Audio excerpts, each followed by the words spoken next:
بسم اللہ الرحمن الرحیم۔ صابرین پر خدا کی عنایات۔ سورہ بقرہ آیت نمبر 155۔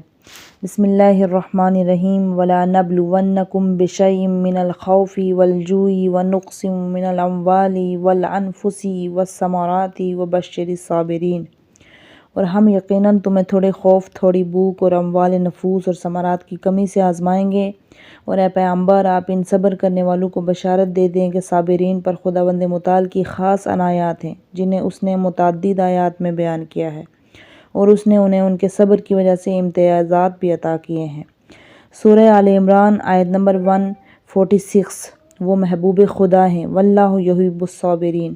سورہ بقرہ آیت نمبر 153۔ وہ خدا کی حمایت میں ہیں، ان اللہ مع الصابرین۔ سورہ فرقان آیت نمبر 75۔ وہ نجات یافتہ ہیں اور انہیں بشارت بھی دے دی گئی ہے، بشر الصابرین۔ سورہ زمر آیت نمبر 10۔ ان کا مقام جنت ہے، یجزون الغرفۃ بما صبروا۔ وہ بے حساب جزا کے مالک ہیں، انما یوفی الصابرون اجرهم بغیر حساب۔